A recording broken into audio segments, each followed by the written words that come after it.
Sinasabihan mo akong maligo muna? Hindi yan tinuro nung subject ko sa agham. Kailangan palang maligo, sorry, hindi ko alam. Kung alam ko lang eh. Ikaw pala yung kabit ng asawa ko.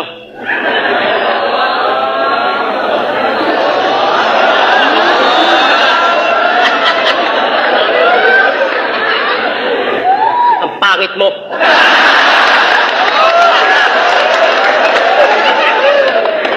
Mukha kang pokpok sa Farmer's Cubao.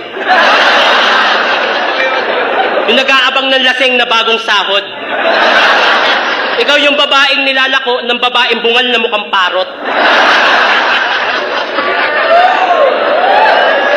Anong akala mo, maganda ka? Putang ina mo!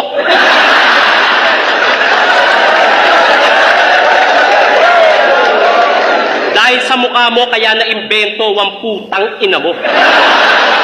Lahat ng kabet, peste. Lalo ka ng putang ina mo. Kahit siguro nasa simbahan tayo, ang masasabi ko sa'yo, putang ina mo. Di ba napapala niyo sa pagiging kabet? Sarap mo hatawin ng silya. Kung ayaw mo ng maayos na buhay, huwag ka manira ng pamilya. Buntis ako.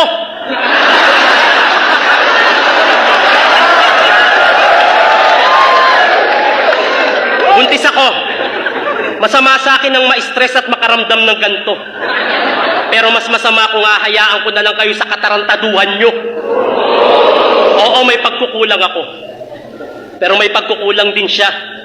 Ang pinagkaiba namin yung pagkukulang na yun, hindi ko hinanap sa iba. May problema kami.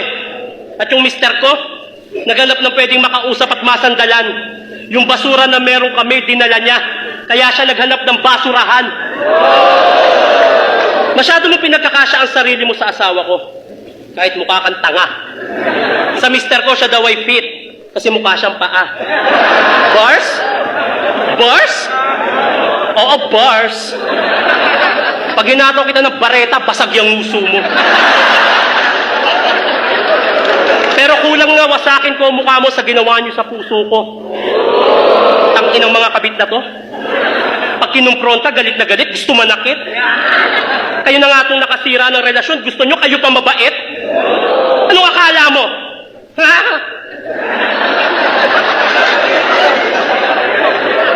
Yung pagiging kabit, maliit na bagay lang na nagagawa. Yung tipong nakasagi ka, magsusori ka, tapos hindi mo sinasadya. Gago ka ba?